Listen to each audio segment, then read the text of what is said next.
എൻ്റെ പേര് മാർട്ടിൻ എന്നാണ്. നടി ആക്രമിച്ച കേസിൽ രണ്ടാം പ്രതിയായിട്ട് എന്നെ 5 കൊല്ലത്തോളം റിമാൻഡ് ചെയ്തിട്ടായിരുന്നു.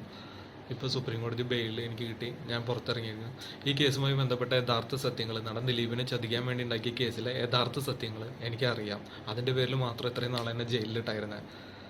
നടൻ ലാലും, ഡയറക്ടർ ശ്രീകുമാർ മേനോനും നടി മഞ്ജു വാര്യറും രമ്യ നമ്പീശനും ഭാവനയും ചേർന്ന് ദിലീപിനെ ചതിക്കാൻ വേണ്ടി ഉണ്ടാക്കിയ ഒരു കെണിയാണ് ഈ കേസ്. പിന്നെ ആരെന്ത് ചോദിച്ചാലും നടൻ ദിലീപും കാവ്യമാധവനും ഒരു ഹോട്ടൽ റൂമിൽ കാണാൻ പാടില്ലാത്ത സാഹചര്യത്തിൽ നടി ഭാവന കണ്ടു. ഈ വിവരം ഭാവന ദിലീപിൻ്റെ ഭാര്യ മഞ്ജു വാര്യറെ വിളിച്ചറിയിച്ചു.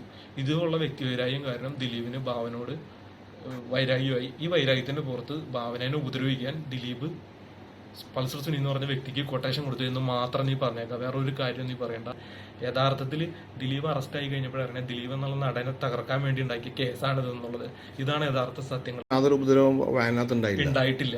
സത്യസന്ധമായ കാര്യം ഒരു വീഡിയോ ആരും എടുത്തിട്ടില്ല. ഇല്ല, ഒന്നും ഉണ്ടായിട്ടില്ല. പിന്നെ ഇപ്പൊ ഉണ്ടെന്ന് പറയുന്നത് കോടതി കൊടുത്തേക്കണെന്ന് അവർ പറയണത് ഇവര് ഗോവയിൽ ഈ ഷൂട്ടിങ്ങുമായി ബന്ധപ്പെട്ട് പൾസർ സുനി ഉൾപ്പെടെ ലാൽ ഉൾപ്പെടെ ജീൻ പോൾ ഉൾപ്പെടെ എല്ലാവരും ഇവർ ഒരുമിച്ചുണ്ടായി എന്ന് പറഞ്ഞു. അതിന്റെ മുന്നത്തെ ഒരാഴ്ചകളിൽ ഇതിങ്ങനെ റൂമിൽ വെച്ച് എടുത്തേക്കണതാണോ എന്നൊരു സംശയമുണ്ട് ആ വീഡിയോകൾ. നടി ആക്രമിക്കപ്പെട്ട കേസിലെ പുതിയ സംഭവ വികാസങ്ങളുടെ പശ്ചാത്തലത്തിൽ, അതായത് മാർട്ടിൻ ആന്റണി എന്ന രണ്ടാം പ്രതിയുടെ ഒരു തുറന്നുപറച്ചിൽ വീഡിയോ വൈറലായി മാറിയതിന്റെ പശ്ചാത്തലത്തിൽ അതിജീവിതയുടെ പക്ഷത്ത് നിന്നുകൊണ്ട് ചില വസ്തുതകൾ നിരത്തിക്കൊണ്ടുള്ള ഒരു വീഡിയോയാണ് ഞാനിവിടെ ചെയ്യുന്നത്. തുടക്കത്തിൽ തന്നെ പറയട്ടെ, വർഷങ്ങൾ നീണ്ട നിയമ പോരാട്ടത്തിനൊടുവിൽ വിധി വരുമ്പോൾ പ്രതിഭാഗത്തു നിന്ന് വീണ്ടും അതിജീവിതയെ അപമാനിക്കുന്ന തരത്തിലുള്ള ഇത്തരം വീഡിയോകൾ വരുന്നത് നിർഭാഗ്യകരമാണ്. മാർട്ടിൻ ആന്റണിയെ പോലെയുള്ള ഒരു പ്രതിയുടെ വാക്കുകളെ ആയുധമാക്കി ഇപ്പോൾ ഇരയെ വീണ്ടും വീണ്ടും സോഷ്യൽ മീഡിയ വഴി ധാരാളം ആൾക്കാർ ആക്രമിക്കുവാൻ ശ്രമിക്കുകയാണ്. മാർട്ടിൻ ആന്റണിയുടെ വീഡിയോ സോഷ്യൽ മീഡിയ വഴി പ്രചരിപ്പിച്ച് അതിനെ ആഘോഷമാക്കി മാറ്റുന്ന വ്യക്തികൾ ചിന്തിക്കാതെ പോകുന്ന ധാരാളം കാര്യങ്ങളുണ്ട്. തെളിവുകളുടെ അടിസ്ഥാനത്തിൽ കോടതി പ്രതിയാണ് എന്ന് കണ്ടെത്തിയ ഒരു വ്യക്തിയെയാണ് സ്ഥാപിത താല്പര്യക്കാർ ഇവിടെ വെള്ള പൂശുവാൻ വേണ്ടി ശ്രമിക്കുന്നത്.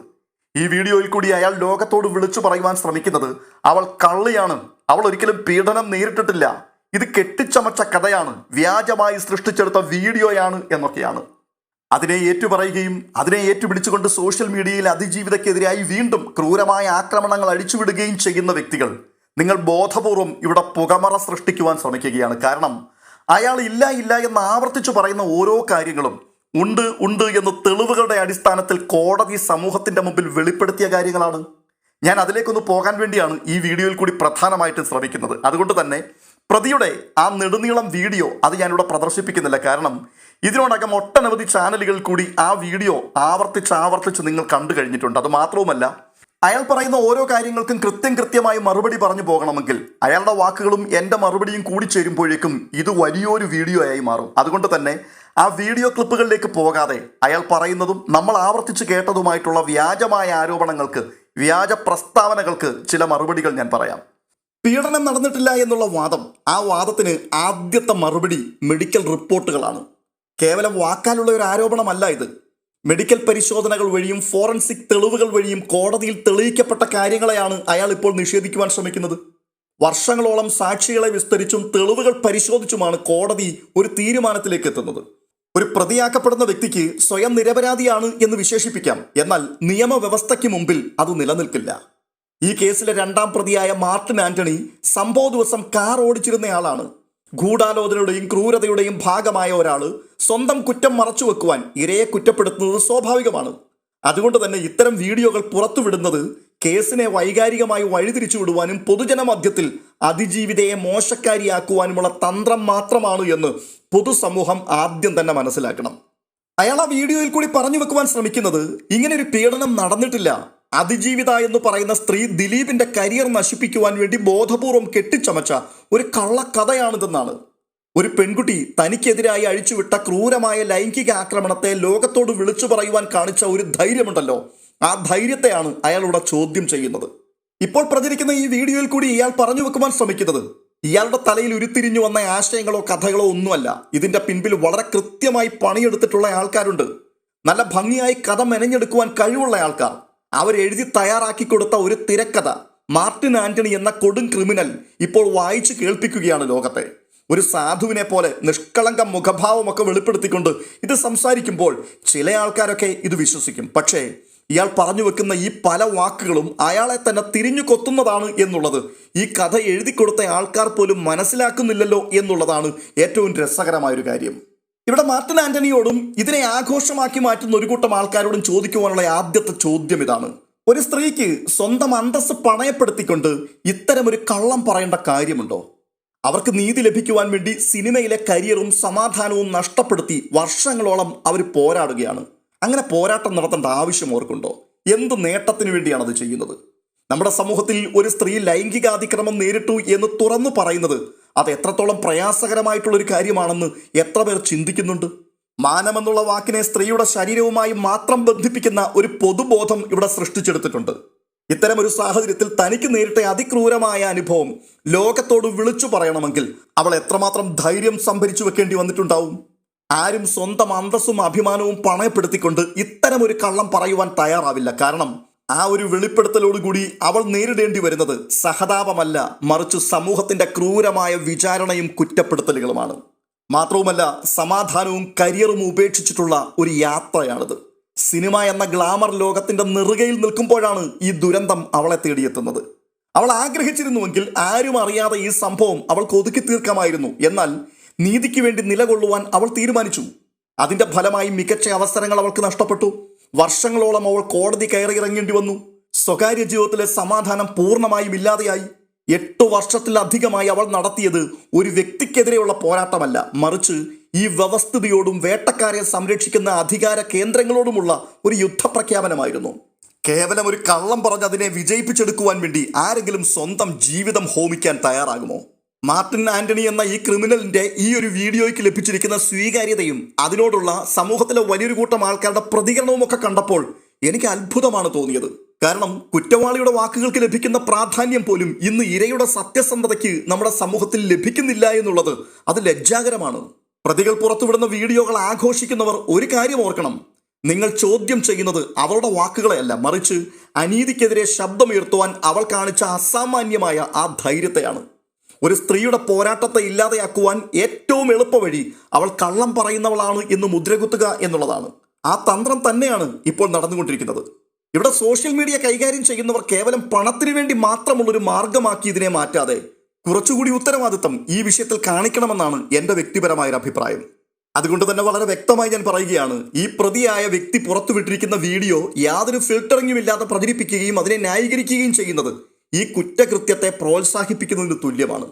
കോടതി തെളിവുകളുടെ അടിസ്ഥാനത്തിൽ കുറ്റക്കാരനെന്ന് കണ്ടെത്തി ശിക്ഷിച്ചതോ അല്ലെങ്കിൽ വിചാരണ നേരിടുന്നതോ ആയ ഒരു വ്യക്തി ആ വ്യക്തിയുടെ അല്ലെങ്കിൽ ആ വ്യക്തികളുടെ വാക്കുകളാണോ അതോ ഇത്രയും കാലം നീതിക്കായി ഉറച്ചു നിന്ന് പോരാട്ടം നടത്തിയ ഒരു സ്ത്രീയുടെ വാക്കുകൾക്കാണോ നമ്മൾ വില കൊടുക്കേണ്ടത് എന്ന് ആദ്യം തന്നെ പ്രേക്ഷകർ ചിന്തിക്കണം.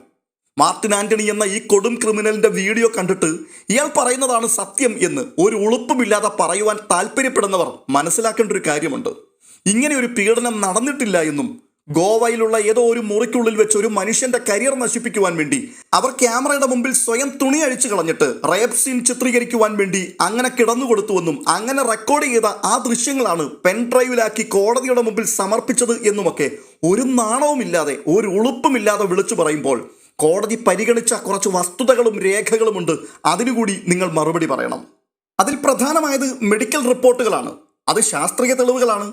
പ്രതികൾ പറയുന്നത് പോലെ ഇത് വെറും ഒരു ആരോപണമല്ല എന്ന് തെളിയിക്കുന്ന ശാസ്ത്രീയ പരിശോധനകളാണ്.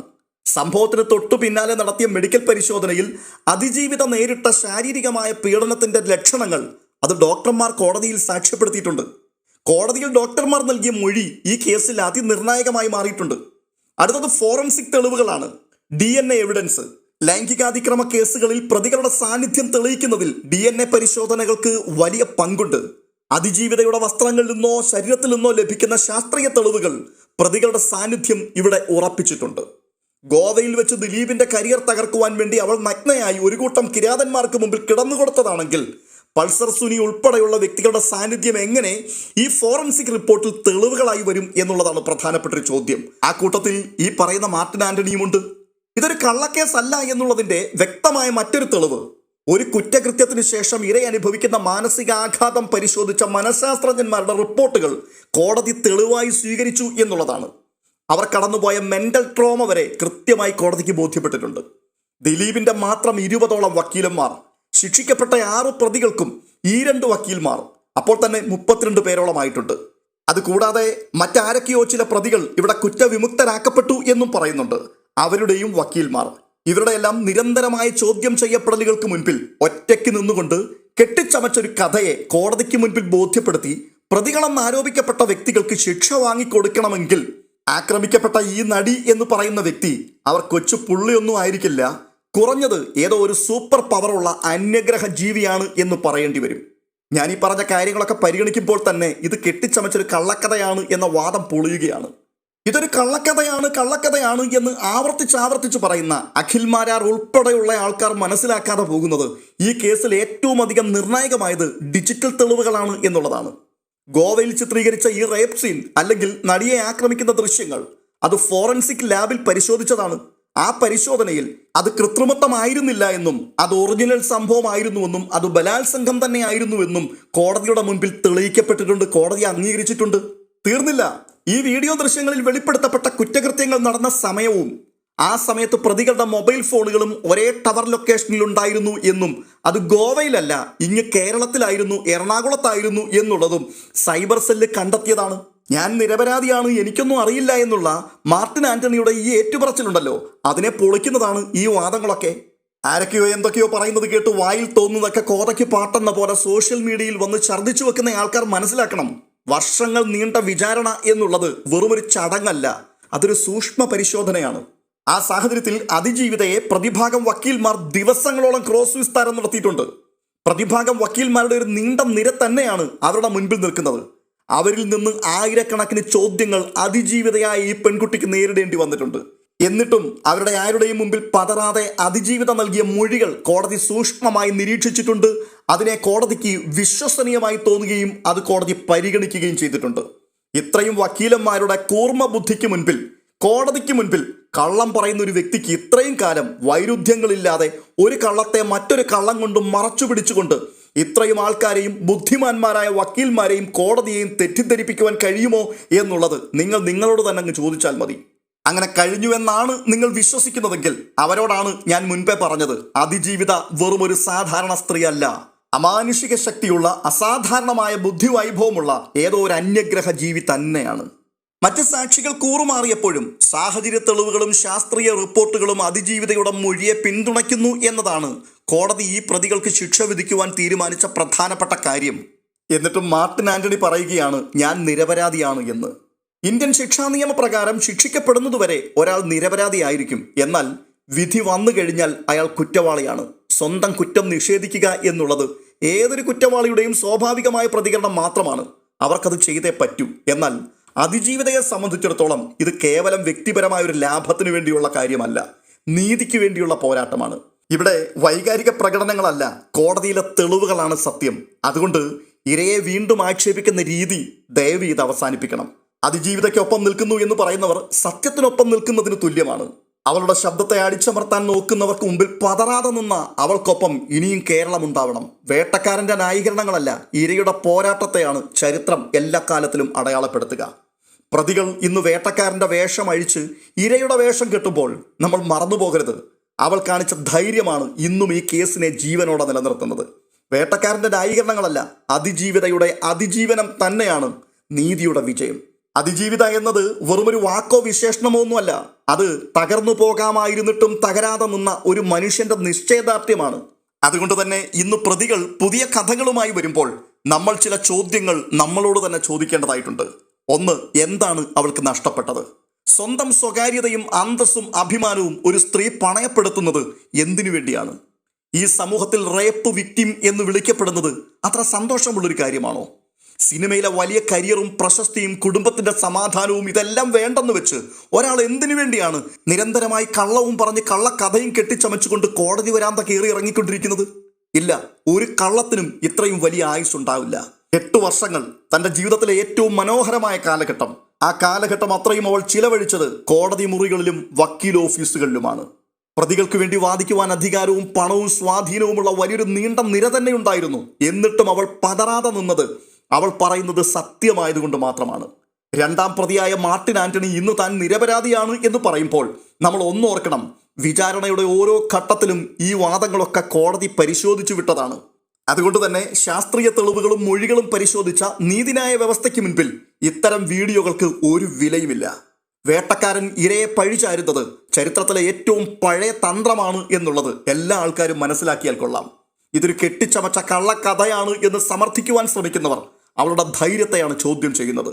തനിക്ക് സംഭവിച്ച ക്രൂരത അത് ലോകത്തോട് വിളിച്ചു പറയുവാൻ അവൾ കാണിച്ച ആ ധൈര്യമുണ്ടല്ലോ, ഇന്ന് പീഡനം നേരിടുന്ന ആയിരക്കണക്കിന് സ്ത്രീകൾക്ക് അത് കരുത്താണ്.